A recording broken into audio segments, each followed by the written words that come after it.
Welcome back, everyone. Ready for another deep dive? Absolutely. All right, so today we're tackling the world of investing with this classic, A Random Walk Down Wall Street.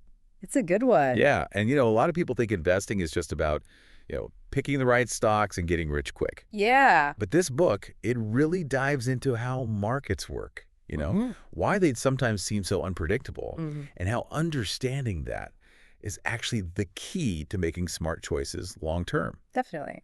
So let's jump right in. The book starts by exploring these two kind of contrasting views on how stocks are valued. Okay. It calls them firm foundation versus castles in the air. Right.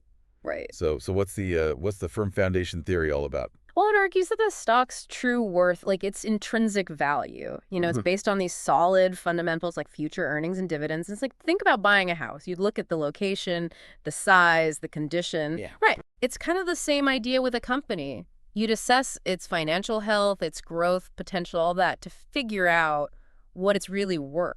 Okay, so it's not just about the hype. No, not at all. It's about digging into the nuts and bolts. Exactly. And this is where like legendary investors like Warren Buffett come in, right? Yeah, absolutely. He's a prime example of this firm foundation approach. He really carefully analyzes company financials, invests in those he thinks the market is undervaluing. So he's not chasing fads. He's looking for the long-term value. Exactly. Okay, so then what about this castles in the air idea? What's that all about? Well, that's the idea that sometimes stock prices get driven by speculation Hmm. and investor psychology, even if those prices are totally detached from the company's actual worth. Okay, so it's like a popular fashion trend. Exactly. Like everyone wants the latest style and it drives the price up, even if those clothes aren't really more valuable in themselves. Yeah, just because they're trendy. Right. So it's like recognizing that, market sentiment, trends, even rumors can influence stock prices. Mm-hmm. And sometimes in like a totally irrational way. Yeah, absolutely. Okay, so the book gives some pretty interesting historical examples of this, It does. like the Dutch tulip mania Yes. back in the 17th century. You wouldn't think tulips and stock market bubbles would go together. Right. What's the story there? So during this time, certain tulip bulbs, especially the rare ones, Okay. they were traded for insane amounts of money. Like sometimes even the price of a house. Wow. People went all in, mortgaging their homes just to get a piece of the action. It sounds a little crazy. It was a full-blown speculative frenzy. People thought it would just keep going up and up. But it didn't last forever. Not at all. Like all bubbles, it burst, Yeah. prices crashed, and a lot of people lost a lot of money. Uh, It's a classic cautionary tale about what happens when speculation runs wild and how important it is to understand a company's real value before you invest. yeah, that's a good lesson. Don't get swept up in the hype. Right. So even though markets can be influenced by, what you call it, irrational exuberance, Yeah. there's always a reckoning, Yeah. a return to reality. Hmm. And the book kind of highlights this with another example, Yes. the 1929 stock market crash Right. and the Great Depression that followed. A really stark Yeah. example. Yeah. And I think there's this perception that back then, everyone thought the good times would just roll on forever. Right. But the book actually challenges that. It does. It says it's a myth that everyone, even the experts, thought stocks were reasonably priced before the crash. There were actually a mix of opinions. Okay. Some people were worried about speculation, margin buying. Which is borrowing money to buy stocks. Exactly. So it magnifies both gains and losses. Mhm. And when the market turned, those leverage bets, well, they fueled the downward spiral. Yeah, talk about adding fuel to the fire. Right. So 1929, it's a reminder that market sentiment can shift quickly, and excessive risk can have devastating consequences. Definitely. It sounds like understanding market history is pretty crucial if you want to avoid repeating the mistakes of the past. You got it. We can learn a lot from these historical bubbles and crashes. All right, so the book then fast forwards a few decades to the Nifty 50 Okay. and the concept stock boom of the 60s and 70s. Another interesting period. Yeah. What was that all about? So this was when companies with exciting stories and promises of huge growth, well, they really took off. Investors poured money into these concept stocks, often overlooking traditional valuation measures. They were betting on the future. Exactly. They were captivated by the potential, the next big thing. But just like with any investment frenzy, a lot of those high-flying stocks eventually came crashing back down to earth. So another reminder to temper enthusiasm with a dose of reality. Look beyond the hype and assess a company's true potential. Exactly. And that's a great segue into the next concept the book introduces, a powerful tool for managing risk, modern portfolio theory, or MPT. Okay, that sounds a little technical. Yeah, it has a fancy name, Yeah. but it's actually pretty straightforward. Think of it this way. MPT says that you can reduce your risk without sacrificing potential returns, just by strategically combining different assets in your portfolio. Okay. It's all about diversification, not putting all your eggs in one basket. So if one investment takes a hit, the others can help cushion the blow. Exactly. MPT emphasizes spreading your investments across different asset classes, industries, even geographic regions. It's like Yeah. building a well-balanced meal. Yeah, I like that analogy. You wouldn't just eat one type of food, right? Yeah. We want a diverse mix to stay healthy. Same with investments. Makes sense. But how do you decide what that mix should look like? That's where your individual goals and risk tolerance come in. Like a younger investor might put more of their portfolio into stocks. They have higher growth potential, but also more volatility. Right. Whereas someone closer to retirement, they might shift more toward bonds for stability and income. Right, so it's tailored to your specific needs. Exactly. MPT gives you a framework for that. Okay, so diversification is key to managing risk and achieving your financial goals. Right. And then the book dives into two very different approaches to analyzing stocks: technical analysis and fundamental analysis. Okay, let's break those down. What's the difference? Imagine you're trying to predict the weather. Technical analysis is like looking at past weather patterns, charts, and trends Okay. to try to forecast what might happen next. So those fancy charts with all the lines and indicators. Right, exactly. Technical analysts believe they can spot these patterns that signal future price movements. Fundamental analysis, on the other hand, is like understanding the underlying science of weather, the factors that drive it. So instead of just looking at past patterns, you're examining the company itself, Exactly. its financials, its growth potential, its management team. Right. They believe a company's true value is ultimately reflected in its financial performance. All right, that makes sense. But the question is, which approach is better? Is one more reliable than the other? Well, that's where things get interesting. The book brings up this idea called the random walk theory, Okay. which basically says that stock prices are essentially unpredictable in the short term. It's like flipping a coin. You might get heads a few times in a row, but in the long run, it's going to be a 50-50 split. So you're saying trying to time the market or pick individual stocks, it's a bit of a gamble. Well, it's definitely not a foolproof strategy. Some people might have short-term success, but the random walk theory argues that consistently beating the market over the long haul, it's extremely difficult. So if it's so tough to beat the market, what's the alternative? The book advocates for something much simpler: index funds and passive investing. Okay, fill us in. What are index funds? Basically, an index fund is like a basket of stocks that tracks a specific market index, like the S&P 500. Instead of trying to pick individual stocks, you're buying a slice of the entire market. So you're not trying to beat the market, you're joining it for the ride. Exactly. Okay, so what are the advantages? Well, first, they're super cost effective. You're not paying high fees to some fund manager to actively pick stocks. That's good. More money stays in your pocket. Right. And second, they're tax efficient. How so? They don't trade as often, so they generate fewer taxable events. Your investments grow more effectively. So index funds, they offer simplicity, low costs, and tax efficiency. Sounds pretty good. It's a really powerful tool for building a solid investment portfolio. But the book doesn't stop there. It goes beyond just the S&P 500 and suggests broadening the scope of indexing. What do you mean? Well, the S&P 500 is a good start, but it only represents a portion of the global stock market.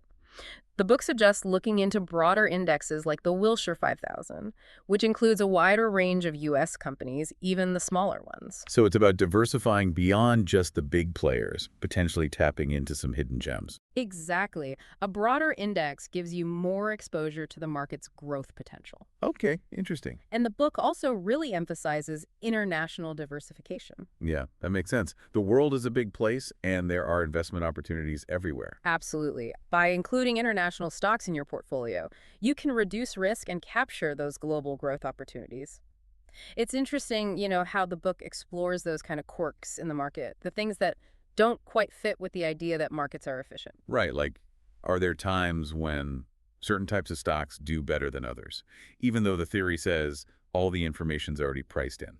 Exactly. And the book talks about this thing called the January effect. The It's the January day. effect, okay? Yeah, so studies have shown that stock returns tend to be higher in January, especially for smaller companies. Huh, interesting. There are some theories about why, maybe year-end tax selling and then a surge in buying, or maybe it's just investor psychology. So should we all be loading up on small cap stocks in December then?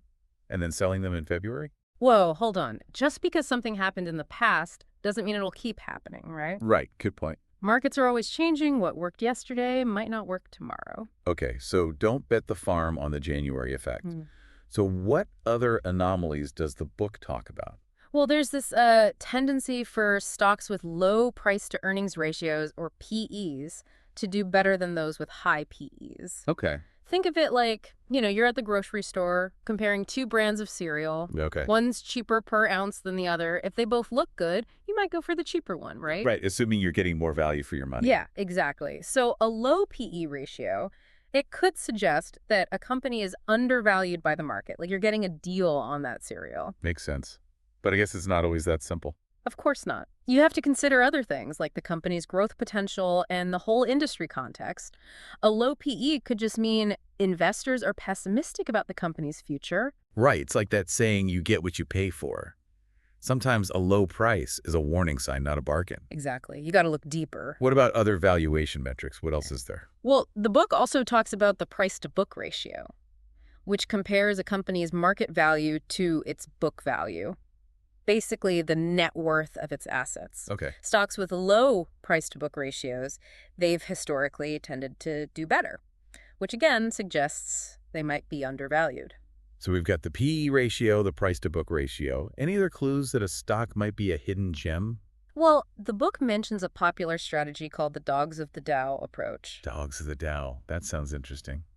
What's that all about? It's a strategy where you buy the 10 stocks in the Dow Jones Industrial Average with the highest dividend yields at the beginning of each year. Okay.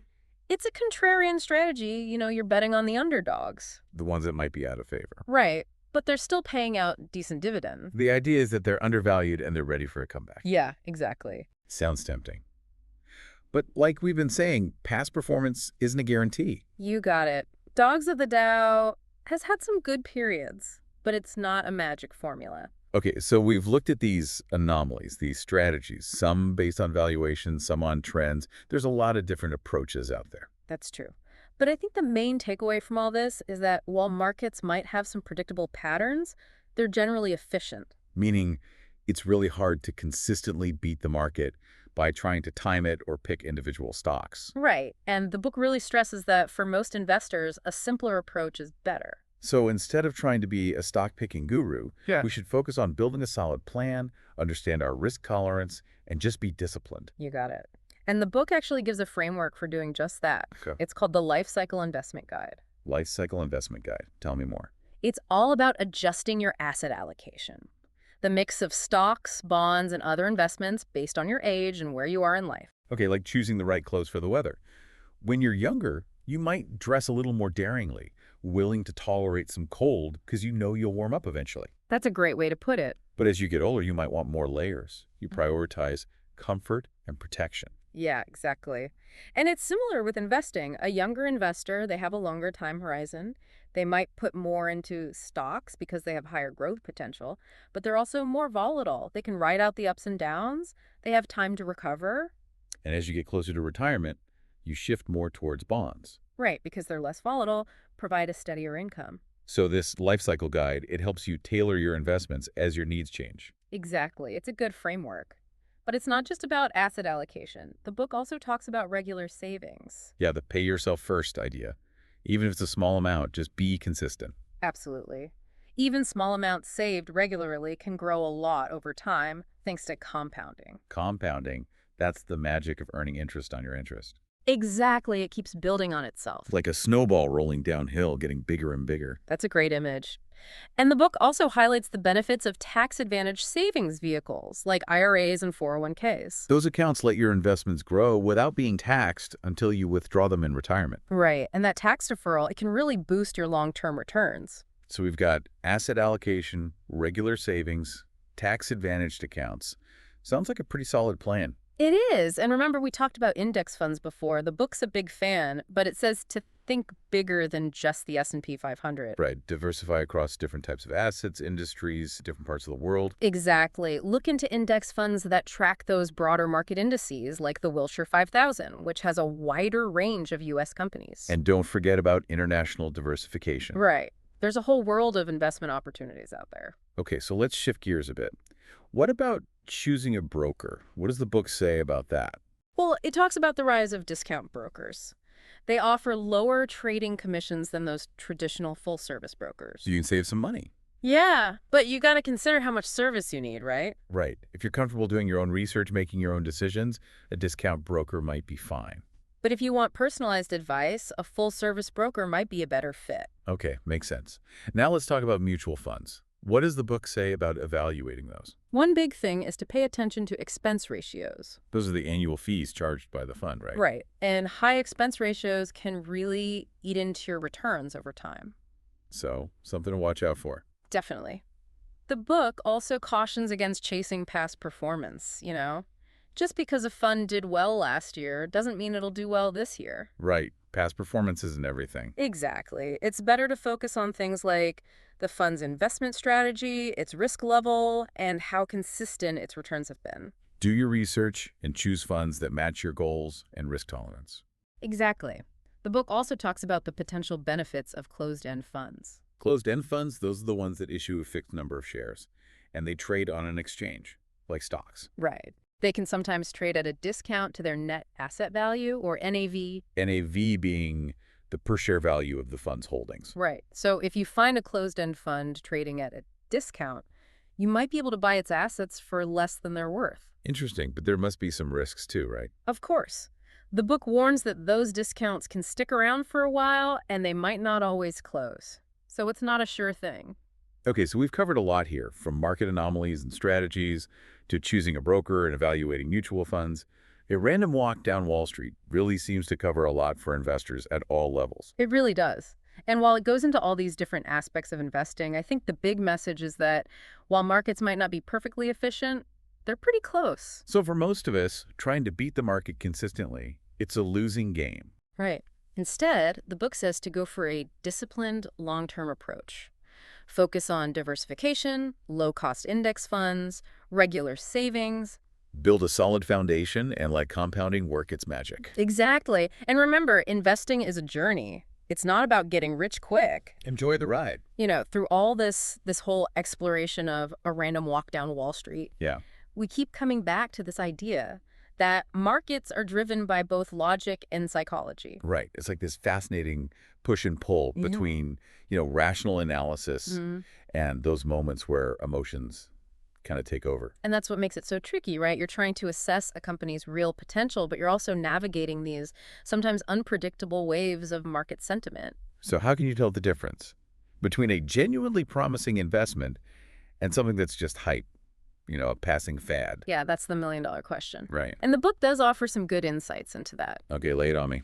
Well, one thing it says is, even when markets get caught up in a frenzy, there's usually some truth at the core of it. Like with those Nifty 50 stocks, a lot of those companies were in new industries, and those industries did end up changing the world. Exactly. But their valuations just got way ahead of reality. So it's not about dismissing a whole sector or a whole trend. Right. It's about being realistic about whether a company's valuation is justified. Yeah, by its future growth potential. Right, separating the wheat from the chaff. And the book gives some practical advice for doing that. Okay. It says, focus on a company's fundamentals, things like earnings, revenue growth, debt levels. So don't be blinded by a fancy story. Right. Look at the numbers. Look for companies with a track record, Proven profitability. not just hype. Right. Okay, that makes sense.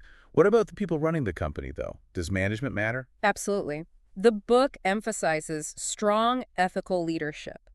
Look for companies with leaders who have a vision, a good track record, and a commitment to transparency to shareholder value. So it's not just the numbers, it's the people in charge, too. It's all connected. Okay, so amidst all this analysis, all this number crunching, the book also warns against getting too caught up in the day-to-day market swings. Remember, investing is a long game. Right. Trying to time the market or chase quick profits usually leads to disappointment. Stay focused on the long term Ignore the noise, let your investments grow steadily. That's the key. And that reminds me of that life cycle investment guide we talked about. Right, right. Adjusting your asset allocation as you go through different stages of life, becoming more conservative as you get closer to retirement. It makes sense. Right. Yeah, it's like recognizing that your needs and priorities change over time. Exactly. And it brings us back to one of the book's core messages, diversification. Yeah, spread your investments around. Different asset classes, industries, even different countries. It helps smooth out the returns, Mm. and it lessens the impact if one investment goes bad. It's like, building a house with a strong foundation. Right there. It can weather the storms. So as we wrap up this deep dive into a random walk down Wall Street, we've covered a lot. We have. The logic and psychology of the markets, the importance of focusing on the fundamentals, strong management, having a long-term perspective, and of course, diversification. Mm-hmm. It's a really comprehensive book. It's definitely a book you can keep coming back to, and you'll find new insights every time. Absolutely. And as we close, we want to leave you with something to think about. Okay. The book suggests that even though markets are mostly efficient, there are still opportunities for skilled investors to find undervalued assets. So our question for you is, what signs would you look for Yeah. to identify a potentially undervalued investment? What clues would make you want to dig deeper? Maybe add that company to your portfolio. It's a great question to ponder, right? It's what keeps investors engaged and learning. And the best investors are the ones who are always curious, always learning, always trying to sharpen their skills. So keep exploring, keep learning, and keep enjoying the world of investing. Thanks for joining us on this deep dive. We'll see you next time. See you then.